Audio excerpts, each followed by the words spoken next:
A Terra está falando. Ela nos diz que não temos mais tempo. Os povos indígenas estão na linha de frente da emergência climática. Por isso, devemos estar no centro das atenções que acontecem aqui. Nós temos ideias para adiar o fim do mundo. Deixe-nos frear as emissões das promessas mentirosas e irresponsáveis, acabar com a poluição das palavras vazias e lutar por um futuro e presente habitáveis. Esse foi um trecho do discurso da Chai Suruí, a indígena de 24 anos que representou o Brasil na COP26 em Glasgow, na Escócia, esse ano. Vocês estão ouvindo Outras Mamas, com Bárbara Miranda e Thaís Goldcorn. E esse é o episódio 124, Justiça Climática com Ellen Monielli, a Ecofada.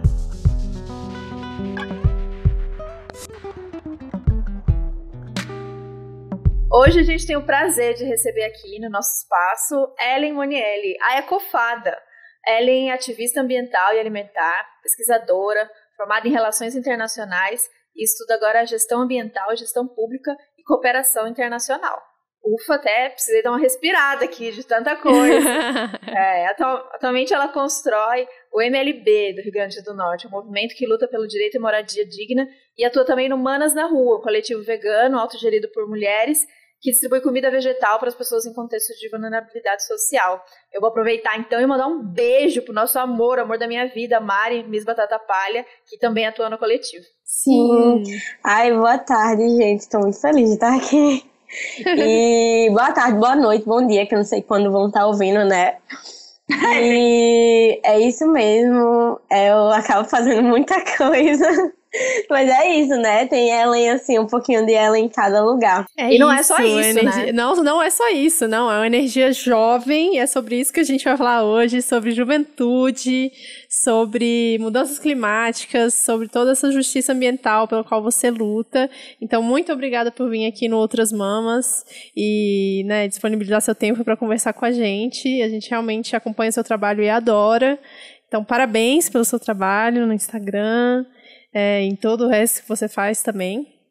E o motivo pelo qual a gente te chamou aqui hoje é porque recentemente você foi representar, junto com o Perifa Sustentável, né, o Brasil na 26ª Conferência das Partes das Nações Unidas, a COP26, que aconteceu dia 31 de outubro até 12 de novembro em Glasgow, na Escócia. Muito chique. Muito frio também, pelo que eu vi nas fotos. E a gente acompanhou com muito orgulho você e outros jovens, né, tanto da periferia quanto indígenas, brasileiros do movimento negro, que estavam lá representando quem realmente movimenta o mundo e quem realmente importa, né, quando a gente fala de justiça climática. A participação e a mobilização de pessoas como você, né, ativistas de um modo geral, foi o que valeu para a gente ficar acompanhando a COP, porque a gente acompanhou todos os dias. A gente simplesmente viu que não ia dar, né? Vamos falar mais disso pra frente, mas não ia dar em nada ver os líderes de Estado conversando, e a gente foi acompanhando as mesas que foram acontecendo ali do lado, né, das mesas principais. As verdadeiras lideranças, na verdade. Exatamente, as verdadeiras lideranças. E isso só confirma, né, mais uma vez, que essas mudanças vão vir do povo mesmo, de pessoas como você, que estão lá falando e mostrando o quão urgente, né, o quão urgente é esse assunto. Então, muito bem-vinda, agora eu falando, Babi falando aqui, e obrigada por aceitar esse convite. Como eu disse antes, o prazer é todo meu. É verdade, a COP, assim, tava frio, gente, tava muito frio. Teve dias que, assim, meu Deus, será que eu vou aguentar? Teve dias que doía o meu corpo, porque além de frio, lá ventar muito. Então, vento e chuva, com chuva ainda, assim, é muito difícil, o frio fica insuportável às vezes. Quero voltar um pouquinho e pedir pra você contar um pouco, antes da COP, contar um pouco sobre você. A gente já te acompanha antes disso, né? A gente se aproximou ali pelo veganismo, então acompanhamos você muitas vezes e é muito massa o teu perfil, é como você leva essa sua comunicação, falando de alimentação, falando de ativismo ambiental. Então conta pra gente como que foi tão jovem, assim, como que foi essa sua trajetória com essas pautas, a criação do perfil Ecofada, especialmente, como você começou a trabalhar com isso, foi de maneira orgânica, uma vontade de falar sobre o tema e tal, e como ele explodiu e cresceu tanto, como é a sua relação com o perfil e com o ativismo em geral, e os seus estudos e a sua luta hoje. Então, eu costumo dizer que eu nem sei quando começou tudo, as coisas só foram acontecendo naturalmente para mim. Mas eu acho que quando eu entrei na faculdade de Relações Internacionais, que eu comecei a ler estudos, a ver certas perspectivas, a estudar mesmo questões políticas e isso abriu minha cabeça. E assim, eu já falava muito sobre, dentro da minha realidade, dentro das minhas zonas ali de vivência, sobre alimentação. Então é uma coisa que desde 2015 eu sempre falava. E aí, na faculdade, começou, eu tendo contato com outras coisas, com essas outras perspectivas, começou a se amplificar. Então, eu vi que dentro da minha comunidade eu já estava atingindo muita gente, assim, ao meu redor, meus amigos, influenciando meus amigos a trocarem uma alimentação baseada em carne, laticínios e tal, para alimentação vegetal, e ia falar sobre vegetarianismo, veganismo com eles, e entrar em projetos, me inserir mais em projetos ligados à questão social, questão política, e assim, tudo ligado, tudo com foco ambiental. E eu sabia que eu queria trabalhar com desenvolvimento sustentável. Era uma coisa que eu, no começo, assim, da faculdade, eu quero trabalhar com desenvolvimento sustentável. Nem sei onde surgiu essa ideia, eu só sei que eu sentia no meu coração que eu tinha que trabalhar com desenvolvimento sustentável, desde o primeiro dia de aula. E assim, eu fui entendendo muitas coisas, o que é desenvolvimento, o que é progresso, o que é, sabe, todos esses questionamentos que eu vim fazendo ao longo desses anos, até chegar onde eu tô, com o nível de pensamento que eu tô agora. E assim, eu nunca esperei alcançar tanta gente, sabe? Eu nunca esperei, tipo, me projetar nacionalmente no mundo, porque, não sei, eu fazia tantas mudanças, assim, no meu ambiente local, que eu nunca vi uma porta, ou não sei, tipo, as coisas realmente foram acontecendo naturalmente. E aí veio a pandemia e eu comecei a ficar mais ativa na internet. Eu acho que muita gente começou assim, ficar mais ativa na internet. Por quê? Você não pode sair, você não pode fazer seus projetos, você não pode fazer nada.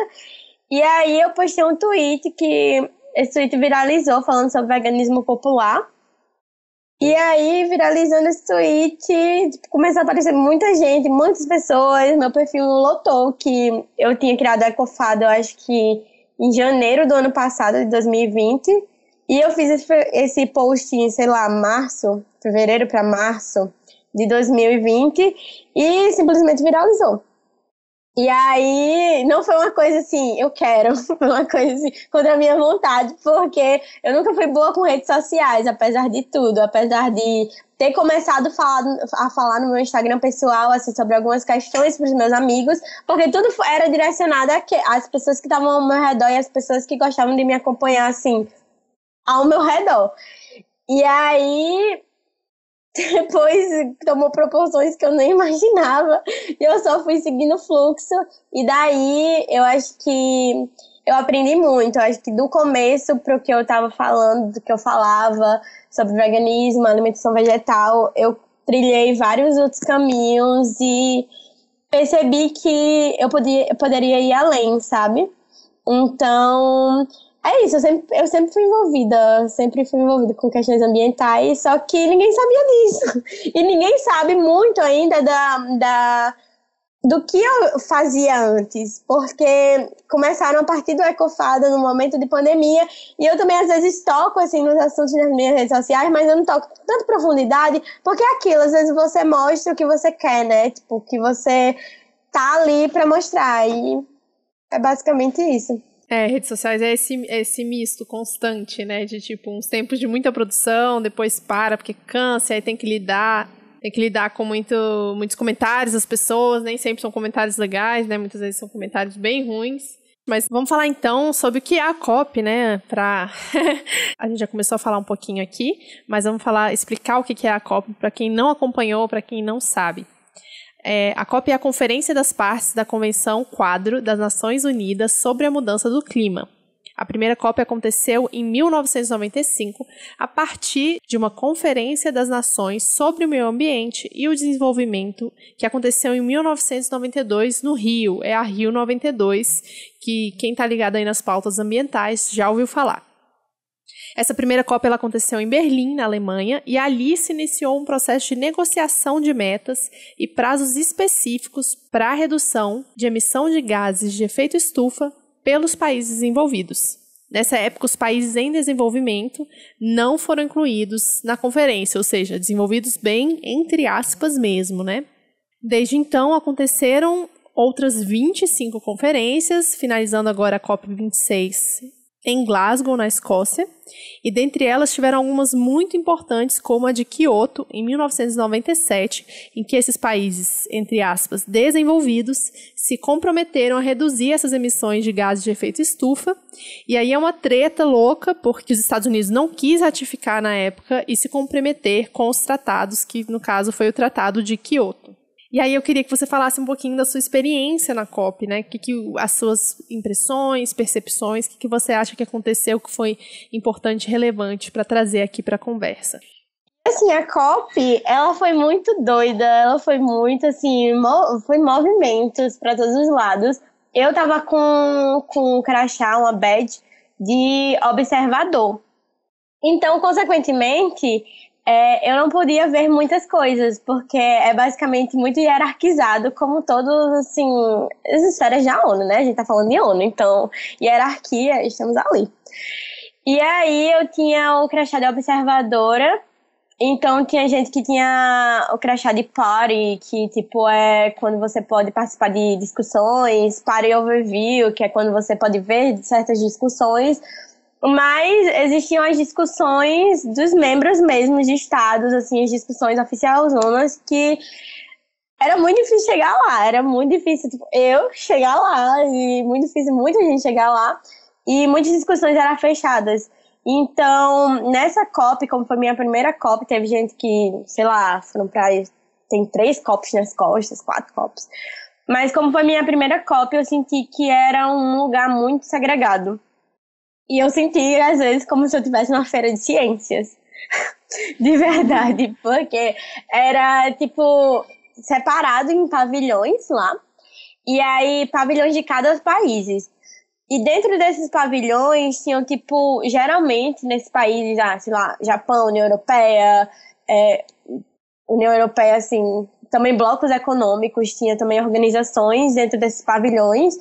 E aí... dentro desses pavilhões eu percebi que era muito vendido por, tipo, grandes empresas tentando se promover ali, sabe? Tipo, com seus projetos, com suas coisas, querendo vender as coisas. Então, no Brasil, em relação ao Brasil, tinha 2 pavilhões, um da sociedade civil e um do governo oficial. Então, era... a segregação por elite para o Brasil, porque você via no pavilhão oficial as discussões, assim, sabe, tão irreais. E, assim, no pavilhão do Brasil, ativistas, militantes, sociedade civil, tipo, botando demandas. Até que nesse pavilhão tinha também umas discussões meio que eu fiquei, pô, ok. Mas, assim, a maior parte das coisas, assim, das discussões que tinham lá eram muito incríveis. E muito necessárias e muito importantes. Eu acho que o dia que mais me marcou foi quando eu vi Sebastião Salgado. Não sei se vocês conhecem Sebastião Salgado, eu tirei foto com ele, gente. Esse Sebastião Salgado é um fotógrafo incrível, assim, que quando eu assisti o documentário dele, chamado Sol da Terra, eu chorei por 2 dias e, assim, eu me apaixonei pelo trabalho dele. No pavilhão do Brasil, no Climate Hub, tinha... as paredes eram todas... como se diz? O trabalho dele estava naquelas paredes. E o trabalho Amazônia, que ele trabalhou por 6, 7 anos, por aí.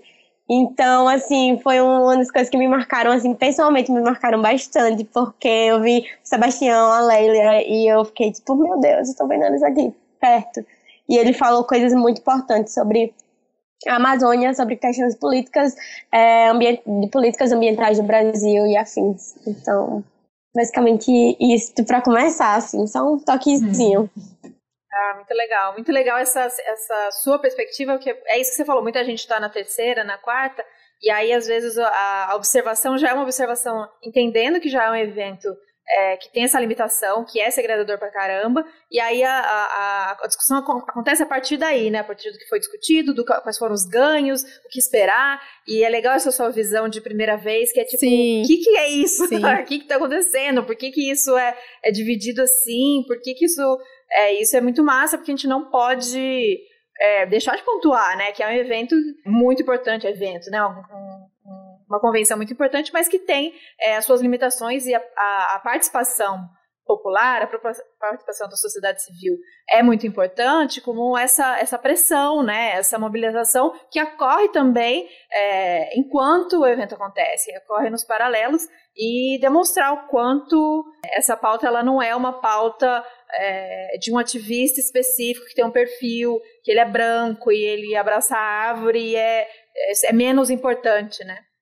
E mostrar que realmente é a nossa questão mais urgente, que isso afeta diretamente a nossa vida hoje, não mais como a gente imaginava, que era uma perspectiva apocalíptica para o futuro. Inclusive, eu vi que na COP também teve gente questionando, mas você está aí na Escócia, como que é esse negócio? Como assim? Você meio que perde seu lugar de fala por ser uma mulher negra lá na Escócia, numa conferência da ONU, né? Ainda mais sendo da ONU, que a gente sabe que tem todas as problemáticas aí.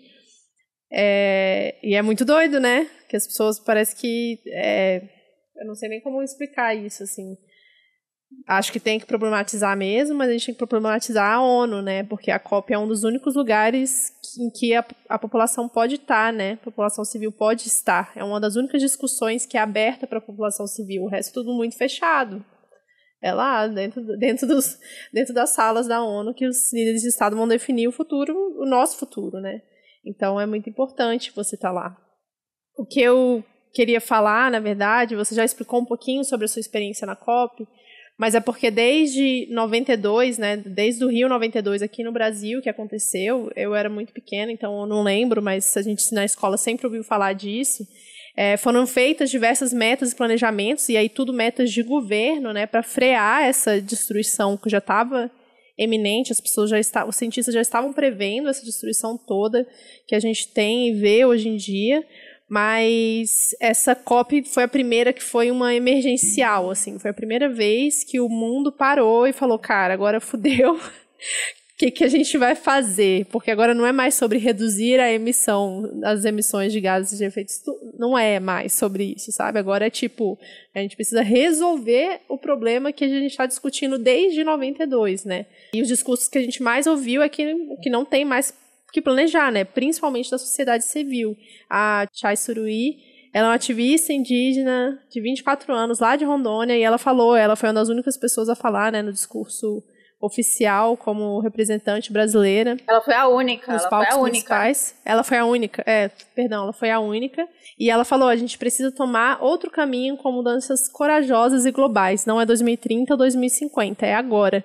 E ela deixou muito claro que os povos indígenas estão na linha de frente da emergência climática e, por isso, eles têm que estar no centro dessas decisões que acontecem aqui. Não só os povos indígenas, mas as periferias também, porque são os principais, são as pessoas que mais sofrem, né, com as mudanças climáticas. Você já falou dessa hierarquia que acontece nesses eventos, mas eu queria que você falasse um pouco mais sobre o que de fato aconteceu nessas discussões todas que você pôde acompanhar, né? Então, basicamente foi essa COP emergencial, mas com os mesmos direcionamentos das outras, sabe? Foi tipo, tá se falando nessa emergência climática, mas as ações, elas não são direcionadas a isso.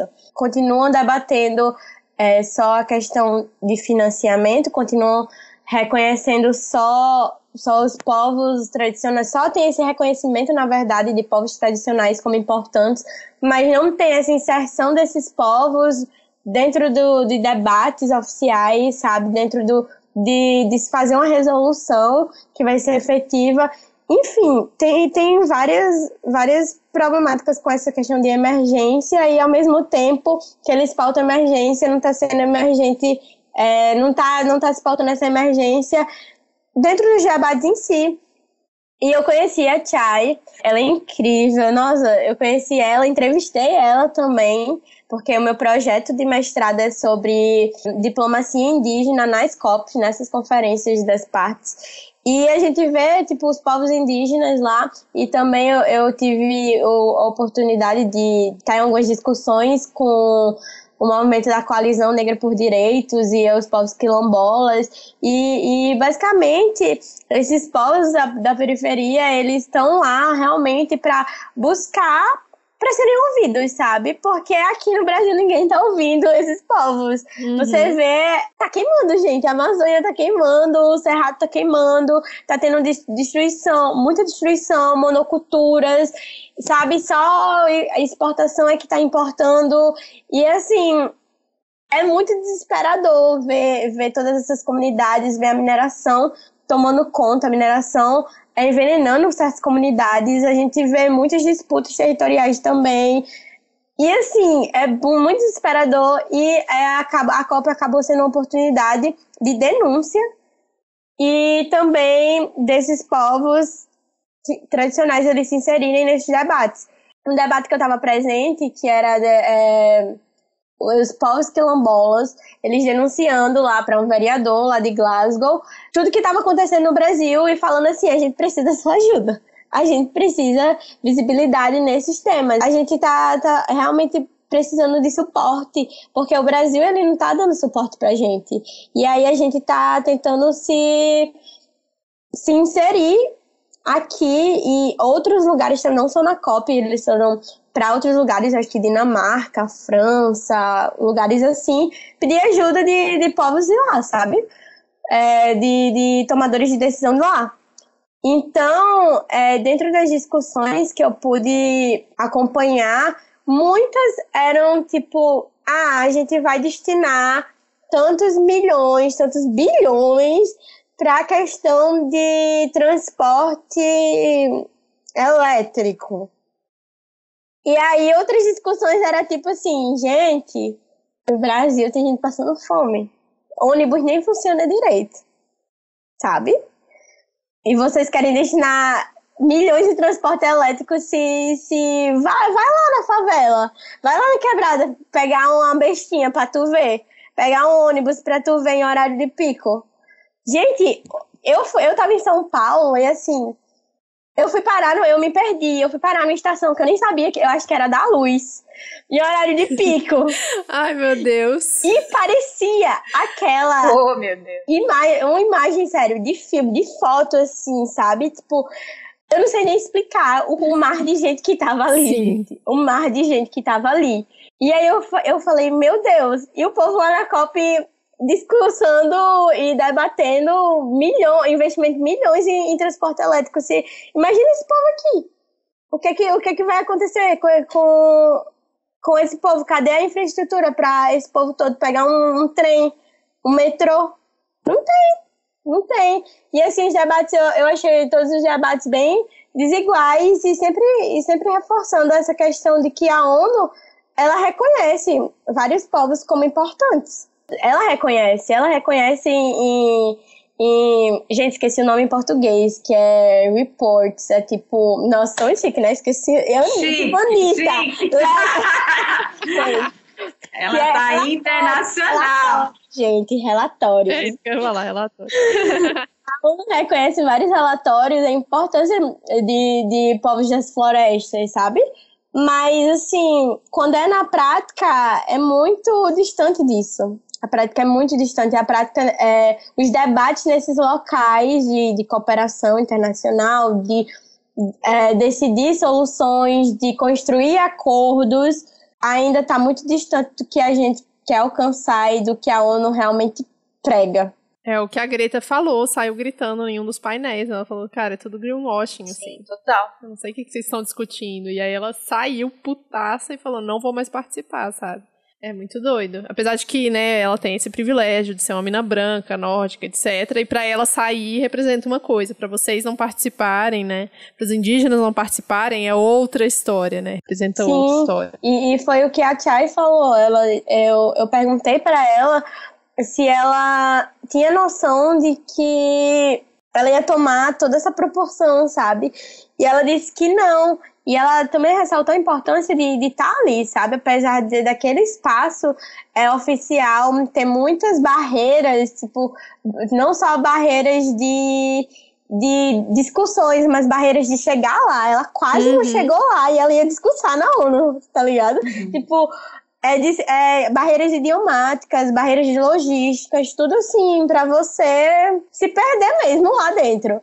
Fora a questão de países que a pandemia tá longe, né, de estar controlada, e que imagino que isso deve ter impactado também na ida dessas pessoas em que não chegou vacina, por exemplo, em fazer uma viagem dessa. Então, quem conseguiu chegar até lá, né? Sim, e eu vi também que algumas amigas minhas contaram, assim, que estavam perto do hub, assim, do pavilhão da Colômbia, que membros oficiais de governo expulsando indígenas de lá do pavilhão da Colômbia, tipo, coisas assim nesse nível, sabe?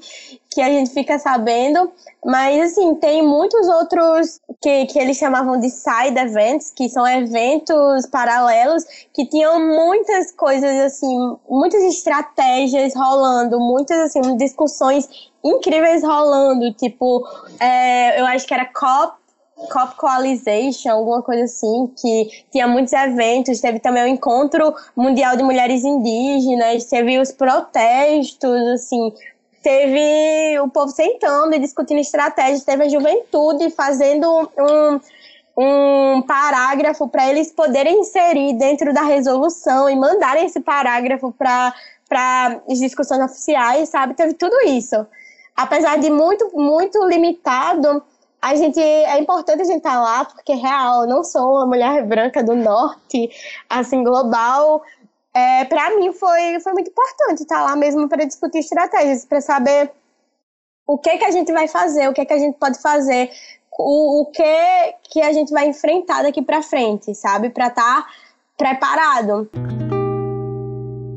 E é muito assustador a gente pensar que é isso, essa disputa, porque o que a galera foi fazer lá é disputar esse espaço, como você disse, e se encontrar, o que é sempre muito, muito rico, muito mágico em termos de troca, em termos de denúncia, mas com certeza com a consciência de que esse evento é um evento feito, né, para óbvio que tenha muita gente ali tentando, preocupada com a mudança, mas ainda é uma mudança, a gente está falando da ONU, é uma mudança dentro dos limites do capitalismo. Então, pensando nas corporações também, que falar em economia verde né, tá dando bom hoje é bem visto. Então, todo esse discurso que a Babi trouxe, que a Greta denunciou, e a gente está sempre falando aqui de greenwashing, de falar em economia verde, Bolsonaro está falando em economia verde, sabe? E mandou esse discurso muito mais moderado, porque para tentar limpar um pouco a barra de um discurso negacionista climático pesado, assim, apesar de que para usar isso ele precisa de todas as suas fake news e alterar base de pesquisa para poder apresentar números melhores e tudo isso que a gente viu acontecendo. Mas é importante marcar a presença e aí denunciar as coisas que acontecem. Então, no geral, não falando só da COP, no geral, a luta pelo clima, como eu falei lá em cima, tem tenta passar essa imagem de que é uma luta branca, quando na verdade é o contrário disso. Então teve aquele caso, 2 anos atrás, não lembro quando foi, vocês lembram disso, da ativista climática de Uganda, da Vanessa Nakate, que teve aquela foto que rodou o mundo e ela foi cortada da foto. Era uma turma de jovens, a Greta inclusive, isso foi no Fórum Econômico Mundial, em Davos. E a agência achou que para dar cara, e a justificativa é essa, para ficar uma cara melhor, assim, do evento, do que a juventude está lutando pelo clima, essa juventude guerreira, e ela foi cortada, essa menina negra foi cortada, essa ativista negra foi cortada para ficar a foto com essa cara branca de Greta e outras ativistas brancas. Então, isso faz parecer não, esse é o esforço de que essa luta ambiental seja uma luta branca, e, como eu disse lá em cima, também menos importante. Então não é um real problema agora, né? Isso não é importante. Isso é gente que que gosta de árvore, isso é bobagem. Então, o Bolsonaro ele também se alimenta desse discurso, mas ele percebeu que isso vem mudando e que a pressão popular, e aí esse combo, né, as empresas, as corporações, alguns representantes de Estado, percebendo que é importante ter um discurso mais moderado do desenvolvimento sustentável, do capitalismo verde, dessa transição. Então, mesmo com a gente conhecendo a peça que está lá, a gente sabe que nada dali não é nem perto da verdade, a gente não pode ainda assim, né, tem que tentar lembrar as pessoas de que não é que ele está moderando o discurso, não é que saiu o Salles e o Leite entrou e o Leite é mais moderado, está mais preocupado que foi lá pagar de bonito. Não tem nada disso. É só porque ele percebeu, isso aí já é campanha, né? Já percebeu de que ele está queimado mundialmente das declarações, ainda mais agora que não tem Trump para passar vergonha junto com ele está passando vergonha sozinho, mas não quer dizer que só ele não se importa. E uma coisa que eu queria te perguntar, ainda falando sobre isso, é que uma coisa que me assustou muito na cobertura da mídia, chegando aqui no Brasil, sobre a COP, que está todo mundo contra o Bolsonaro, está todo mundo a favor da luta pela justiça ambiental, mas ainda vejo, mesmo nesses espaços que são contra o governo, ainda não, parece que não se nomeia o problema, né? Não se nomeia o capitalismo como problema, não se nomeia o agro como um problema. Então, falar, a gente precisa reduzir metano, precisa reduzir gás carbônico, Aí, o problema é o desmatamento. E desmatamento ilegal. Se a gente conseguir se comprometer em desmatamento ilegal, isso não compromete o agro, a economia, o agro continua crescendo e a gente melhora, porque o Brasil... gente, vamos nomear as coisas, como assim, né? Desse desmatamento, por quê? Por que fazem isso? Porque gostam de derrubar árvore? Não, vamos relacionar isso à pecuária, vamos relacionar isso ao agro. E não se relaciona. Como que você sentiu essa fala abertamente entre a galera que estava lá e entre a mídia, mesmo que seja uma mídia independente? Como que isso foi abordado? A questão de dar nomes não aos culpados no sentido de pessoas, organizações, mas... Já ia falar aos bois, né, Thaís? Ia. Eu ia, mas eu dei uma volta aqui. Mas vocês me entenderam. A falar a real do problema, né? Como que a gente melhora, como que a gente negocia por essas mudanças de verdade, o que é preciso fazer, quem é preciso se comprometer com essa mudança. E o agro precisa ser citado. Gente, eu vou contar uma história antes, porque Thaís falou muita coisa. Aí, vamos por ponto. Um dos pontos que Thaís falou foi da Vanessa. E eu conheci a Vanessa. Mas, assim, eu conheci a Vanessa numa situação muito, não sei, inesperada. Porque foi um dia que eu tava muito cansada. Eu disse, eu vou jantar. Aí eu fui jantar, fui comer lá uma pizza. Aí depois dessa pizza, o povo querendo ir para o hub do New York Times. E aí eu disse que, gente, eu não vou não. Gente, ninguém tira a vontade de eu ir para casa. Eu vou para casa assim, porque eu preciso dormir. Aí eu fui pra parada de ônibus. Aí quando eu chego na parada de ônibus, eu olho pro lado assim, aí eu conheço essa menina. Gente, eu conheço essa menina. Aí eu disse... Nossa, acho que é Vanessa. Aí eu já fiquei tão nervosa assim. Eu acho que é Vanessa. Aí eu fui lá, que eu sou muito cara de pau, né? Fui lá e falei, Vanessa. E ela falou, yes. Eu falei, Vanessa. E nossa, eu tive a oportunidade de falar com a Vanessa. Ela é muito tímida, mas ela é muito legal. Ela é incrível. E uma coisa que eu queria citar sobre esse caso da Vanessa, que é muito doido como ela ficou conhecida por causa do racismo, sabe? Tipo, ela foi colocada no holofote, assim, por causa do racismo, porque ela sofreu racismo. E disseram que ela mesma sente assim, sabe? Ela mesma fala isso. E assim, antes ela com certeza fazia um trabalho incrível, um trabalho do caralho. Pode falar a palavra? Pode. Liberadíssimo. Fazia um trabalho do caralho e ninguém, assim, claro que teve a pandemia e tudo se intensificou e as redes sociais se intensificaram, mas é isso, sabe? Pô, o racismo levou ela lá. E é muito doido quanta gente, a sociedade faz com que muita gente siga esse caminho, sabe? Te coloca lá no holofote, coloca lá na frente das coisas por causa do racismo. E ao mesmo tempo que é um espaço ótimo de denúncia, é um espaço muito triste saber disso, sabe? Tipo, você como pessoa negra, como pessoa preta, tipo, tá ali. Que o racismo me levou ali. Enfim, era isso que eu queria falar. E sobre a questão da mídia, é muito doido que na COP, as únicas pessoas que recebiam, tipo, um relatóriozinho no final do dia eram as pessoas da mídia. Então, enquanto a gente sabia nada do que estava acontecendo, aí o pessoal da mídia recebia um relatóriozinho assim, um relatório pronto, sabe? Pra tá ali. É tipo um... Nossa, esqueci o nome que dá quando vem um negócio já pronto de mídia. Esqueci realmente o nome. Mas ali um negocinho pronto que aconteceu isso, foi debatido isso e aqui. E é muito doido esse negócio de dar nome aos... Eu ia falar aos bois. Aos bois livres, vai, bois livres. De dar nome ao que precisa ser nomeado, porque quando a gente vê o próprio nascimento da ONU, sabe, a gente percebe que essa nomeação provavelmente nunca vai acontecer. E eu sou muito pessimista quanto a isso.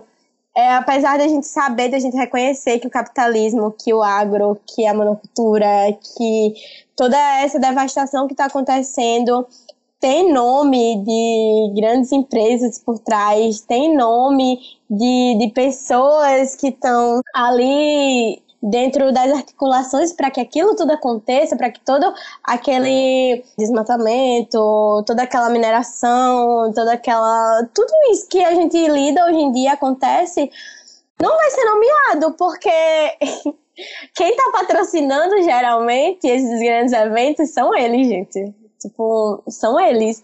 E aí, como se nomear aquilo dentro daqueles espaços, sabe? Se são eles que estão dando dinheiro. Então, a gente cai num ciclo muito grande, muito doido, porque a gente precisa começar a falar. A gente precisa começar a dizer, fala capitalismo, sabe? Tipo, capitalismo, meio de produção, é tudo isso. Tipo, dá esses nomes, mas lá, tipo, não vão dar.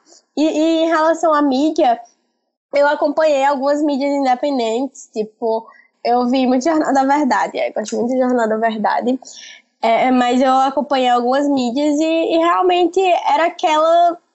Mídia Ninja estava fazendo uma cobertura muito grande, realmente tinha gente dentro da articulação, dentro de passar informação, tipo, tinha pessoas, povos indígenas, pessoas de comunidades indígenas, tinha pessoas de todo tipo de gente, as palavras em inglês tá vindo aqui, gente, background, todo tipo de background.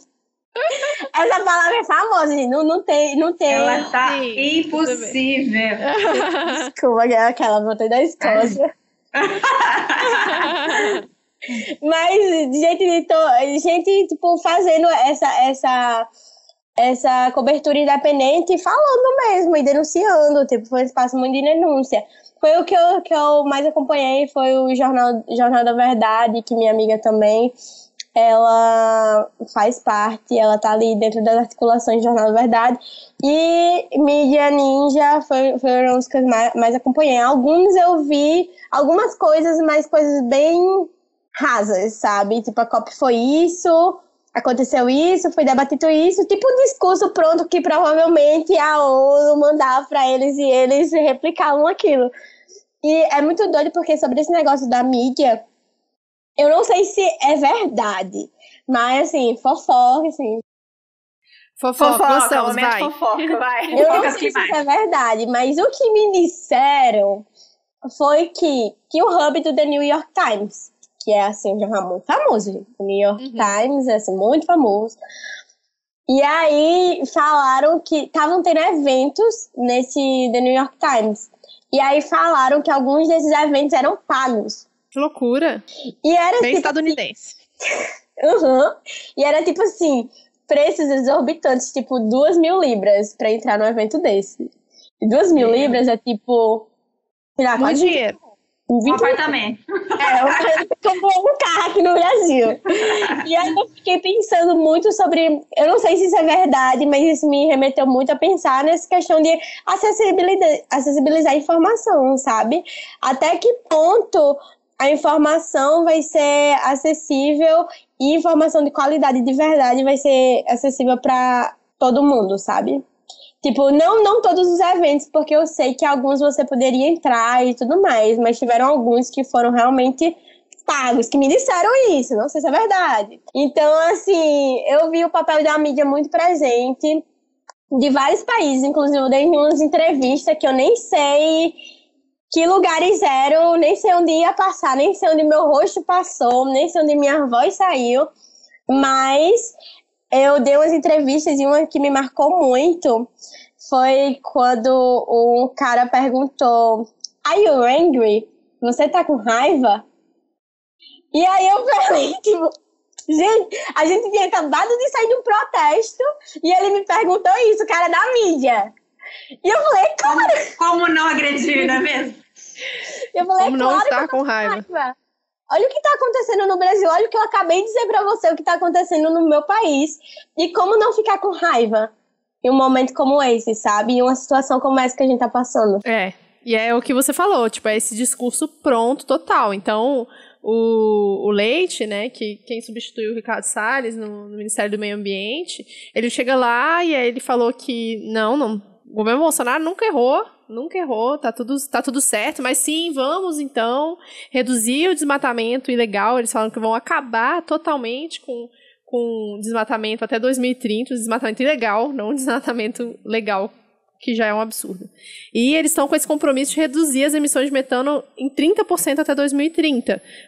Para quem é totalmente desconhecido, para quem é leigo, para quem é um público que só vai ler isso na capa, sei lá, do Estadão, da Folha, do Correio Brasiliense, quer que seja o jornal, é tipo, tem alguma coisa legal aí, mas como que isso vai ser feito? E pra gente que ainda tem a questão da exploração animal como pauta, isso só significa mais exploração animal ou exploração animal feita de outra forma, porque a gente vê como que são feitos os estudos lá na Europa, nos Estados Unidos, de redução de emissão de metano. Eles estão basicamente fazendo os bois e vaca transgênico que produzem mais, emitindo menos metano. É isso que eles fazem, né? Então, a exploração animal não vai diminuir, não tem como diminuir, porque não é nem interesse, como você falou lá no começo, né? O interesse é exportar cada vez mais. E a gente viu isso porque acabou de ir uma comitiva enorme do Brasil para Dubai para falar sobre exportação, e eles fecharam não sei quantos mil negócios, né, de exportação com o exterior sem a menor preocupação ambiental, tipo, um mês depois da COP, sabe? E não tem nenhum parâmetro, assim, de avaliação e de transparência pra, tipo, eu me comprometi com isso. E aí, quais são os parâmetros que vocês vão utilizar pra falar que vocês realmente estão fazendo isso, sabe? Então, Sim. É muito de pouca. E hoje se comprometem muito com créditos de carbono e essas coisas assim, só que é tapar o sol com a peneira, gente. Isso não vai dar em nada. Tipo, créditos de carbono, você vai lá, vende seus créditos e aí você... É tipo uma deixa pra você, querendo ou não, desmatar ou sei lá, fazer o que você quiser, mais consciente, porque tipo, tem muitos países que usam isso, por exemplo, os Estados Unidos, pra levar só destruição para outros países, principalmente do Sudeste Asiático. É isso, sabe? É você literalmente tapar o sol com a paneira e essa questão de só focar em economia verde. A economia, querendo ou não, tem sua importância, mas não é só isso, sabe? Você se comprometer com essa questão do desmatamento ilegal. E aí, e assistência aos povos que estão ali, sabe? Que são afetados com aquele desmatamento, que são afetados com tudo aquilo que... os impactos que aquele desmatamento está causando. Tipo, como vocês vão fazer isso, sabe? São promessas muito rasas, são promessas que só abarcam a economia e pronto. Como se a gente fosse sobreviver só de economia, sabe? Nem é isso. Nem é esse o ponto. Cadê as discussões sobre as outras coisas?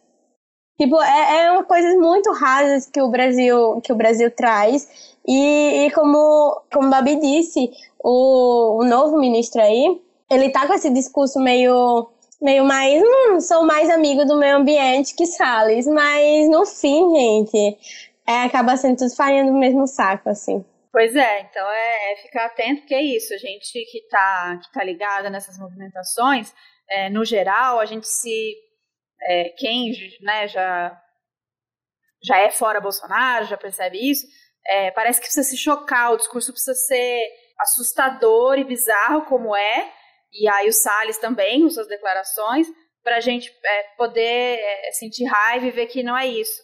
E aí quando, né, joga um glitter ali no discurso, parece que isso passa, a gente não pode deixar passar. E isso falando não só nos ministros, mas falando já em eleições, falando em Moro, falando em qualquer pessoa que se apresente aí como uma opção. A figura do Bolsonaro, claro que é muito importante a gente pontuar sempre e dizer que nunca mais e que a história política dele seja encerrada ano que vem. Mas a gente não pode também achar que é só ele, né? É só aquela figura que é a figura responsável por tudo de ruim que já aconteceu e que tem outros que os discursos são mais bonitinhos, mais limpinhos, mais brandos e que vão melhorar a nossa vida porque não vão. Porque quem tiver de braço dado com o agro vai continuar fazendo, como a Babi disse, essas políticas que vai dar um jeito, vai diminuir o desmatamento ilegal, mas de algum jeito o agro vai continuar bombando para exportar. Então, isso não melhora e não suaviza e não coloca a gente num outro lugar, e essas populações que já estão sofrendo, a gente vê essa luta, né, essas denúncias que vêm acontecendo, a questão dos povos Yanomami e tantos outros que sentem esse impacto na vida mesmo, diariamente. Então é ficar atento. Eu acho que tem essa nossa sensação aqui, né, esse nosso discurso, que é um discurso de radicalidade, mas que a gente entende também que a vida e as mortes estão acontecendo hoje.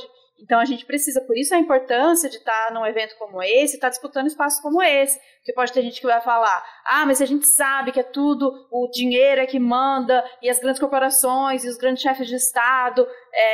Sim, a gente sabe disso, a gente sabe desses limites, mas a gente precisa de soluções e muitas vezes consegue nesses acordos, né, nesses compromissos dessas nações, em reduzir, em mudar essas questões. Às vezes a gente consegue coisas que vão afetar de fato ali, em quem vai ter qualidade ali um pouco mais, vai ter água, quem vai sobreviver. Então, mesmo sendo reformas, né, e a gente não acredita em reformas, mas algumas dessas mudanças, sim, impactam diretamente na vida dessas populações. Então, ficar atento, manter o nosso discurso de radicalidade, de que não adianta quem troque, não adianta quem está lá, que muita coisa vai continuar igual, mas sim, muda muito nas questões práticas o quanto a gente consegue lutar e quanto a gente consegue disputar para que algumas perdas e algumas destruições que não voltam, né, que são irreversíveis, aconteçam ainda mais.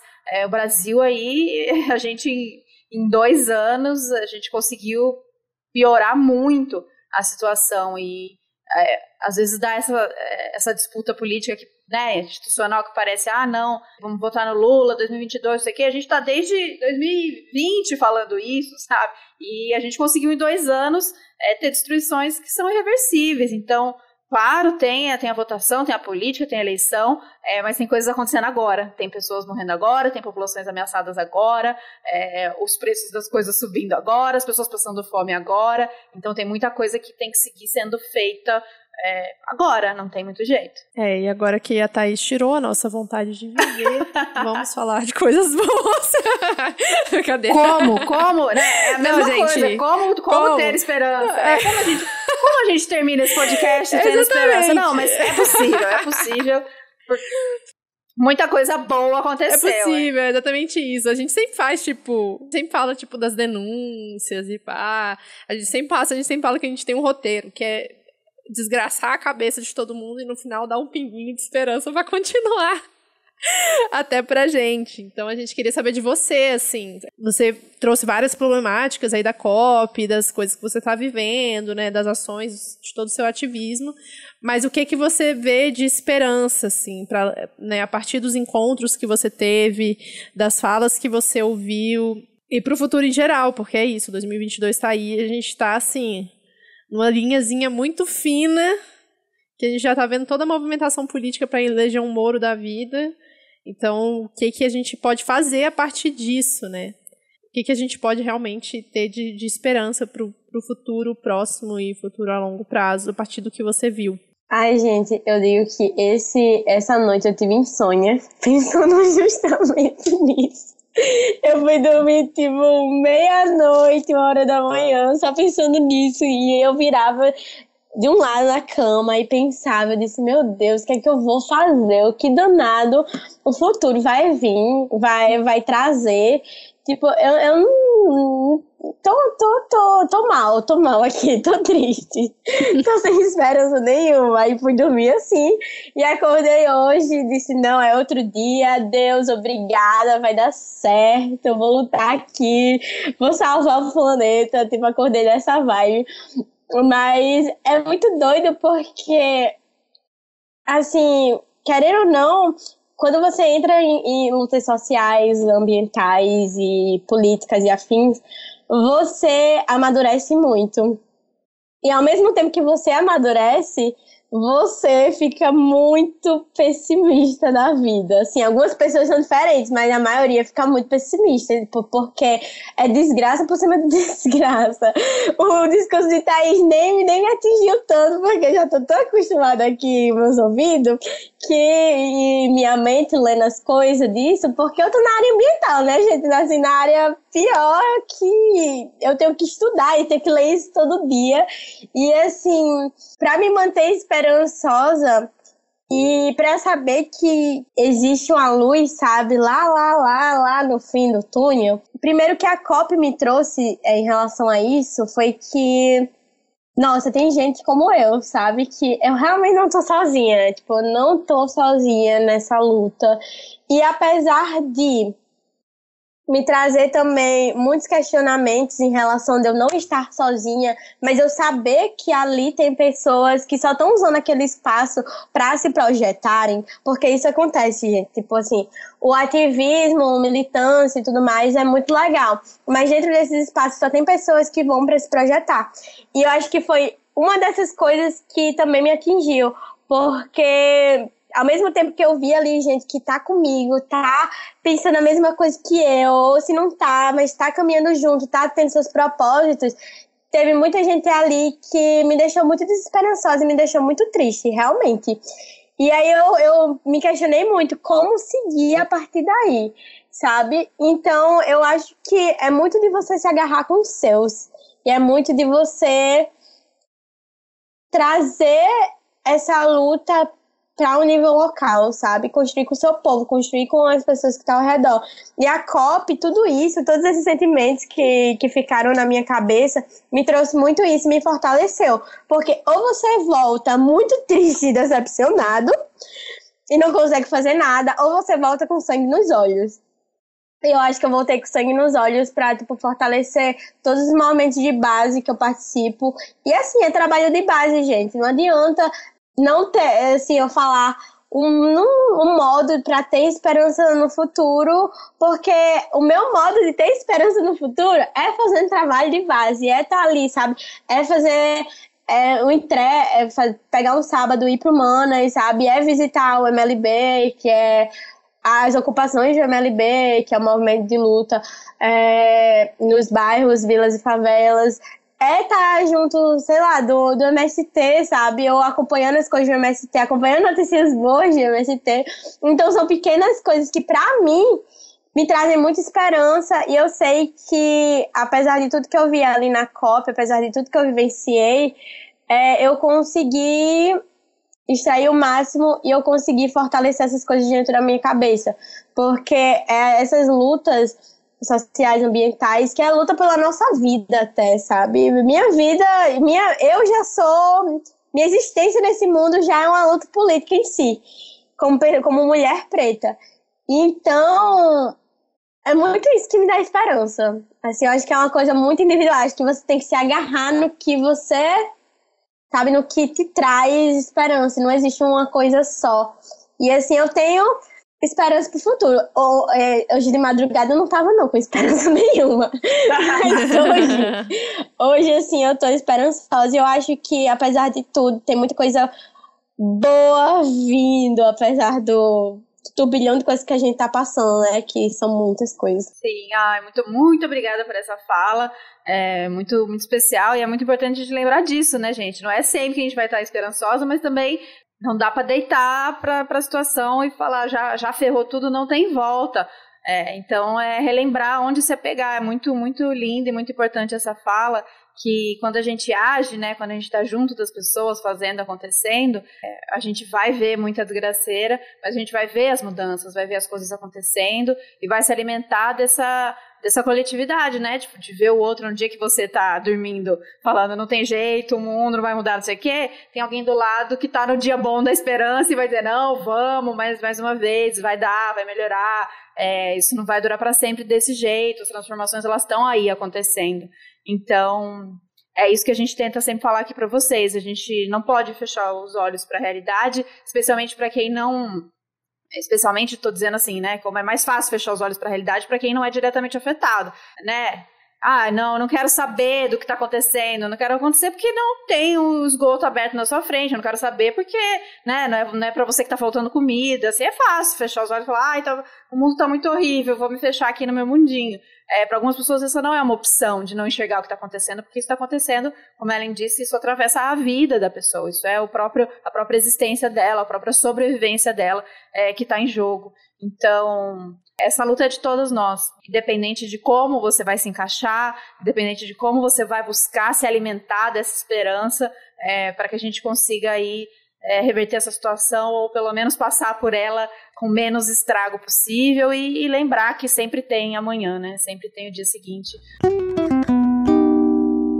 Eu fiquei muito feliz com esse episódio. Eu também. Tô impressionada, eu já acompanhava ela nas redes, mas eu fico muito impressionada com a maturidade, não de tanto de coisa que ela fez, isso também impressiona, mas a maturidade emocional e o tanto que a segurança, com a idade dela, eu não sei se é feio falar isso, mas eu sempre falo, eu com 22 anos tava comendo terra, realmente eu tava em outro planeta, eu demorei muito, e acho que, claro, protegida do jeito que eu estava, mas demorei muito para entender não, eu via as coisas acontecendo, mas é isso, é aquele pensamento derrotista de o mundo é uma bosta e não tem o que fazer. Tem muito o que fazer, né? Precisamos muito o que fazer. Então eu fico muito admirada com a juventude e a gente quis trazer Ellen, mas pra gente ver o quanto foi forte a participação da juventude na COP no geral, quanto tem essa força, que é uma galera comprometida, muito mais comprometida do que muita gente, e que tá ligada sim, tá ligada nos processos, tá ligada no que acontece debaixo dos panos,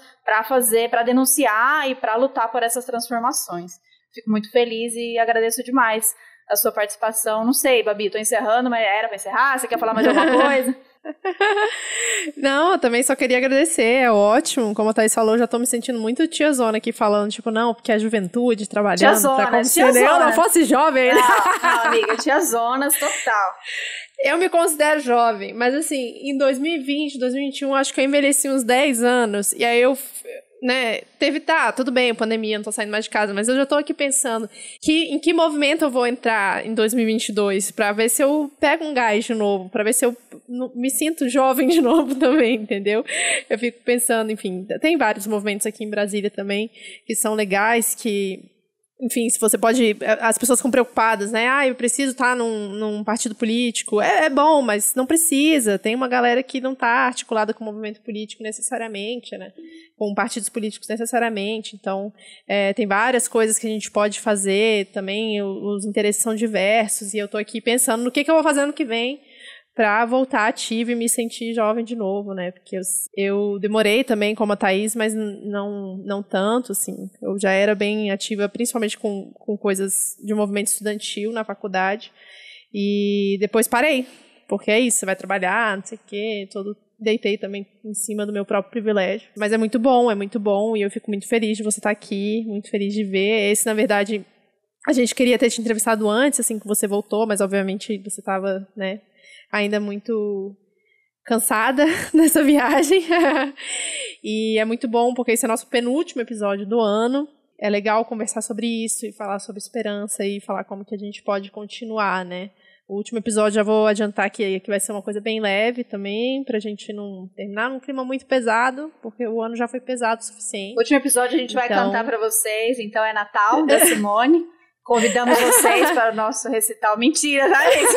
Não vem ninguém. Mentira, mas vai ser gostosinho, o clima...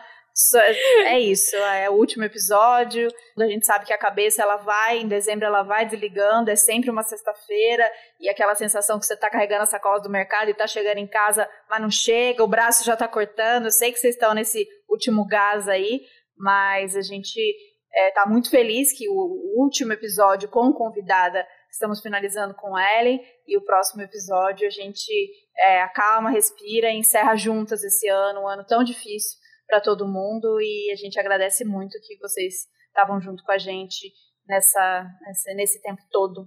Então, muito obrigada, Ellen, quer dar mais um recado, Ellen. pedir de repente, você vai lançar aí um projeto, vai lançar o podcast só seu, qual que são as novidades? Ai, gente, tô me sentindo muito chique aqui, tá fechando, né? O último episódio, o penúltimo, mas o último convidado, que sou eu. De outras formas, me senti muito chique. E, assim, eu ainda tô desenvolvendo algumas coisas. Por enquanto, eu tô focando no meu mestrado, na minha graduação, e alguns trabalhos de base, e assim, que eu tô em várias organizações.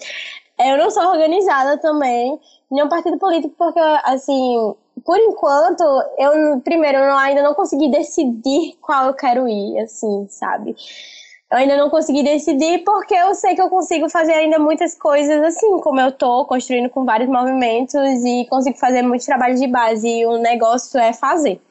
É ação, filha, ação. De que forma, não sei, mas você tá na ação é o que importa. E assim, projetos, como eu disse, é meu mestrado, é focar na minha qualificação que já tá chegando, entrei no mestrado um dia desses.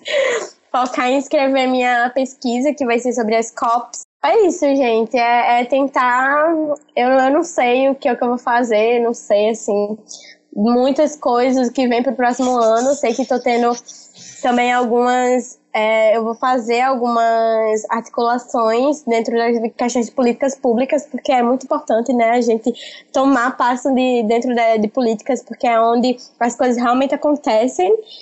E, por enquanto, meus planos são esses. Políticas, mestrado, graduação, militância, e é isso. O resto vai acontecendo e a gente vai dando conta. E muito obrigada, gente, de novo, pelo convite. É muito importante para mim estar aqui, de verdade. Oh, muito obrigada. Muito obrigada mesmo. A gente está muito feliz e foi uma delícia. E 2022 queremos mais, a gente vem aí com outros temas, outros formatos, e a gente quer caminhar junto, acompanhar o seu trabalho, acompanhar o que você está fazendo, e sempre juntas. Conta, esse espaço é seu, conta com a gente em qualquer projeto que vier aí, a gente está junta para divulgar, para trabalhar juntas. Então acompanhe, se você chegou até o final desse episódio, você não acompanha o trabalho da Ellen, acompanha lá, Ecofada, no Instagram. Tá onde mais? Eu tô só no Instagram tentando... Já é muito. Não entendo nada, assim, Tem só Twitter. lá mesmo.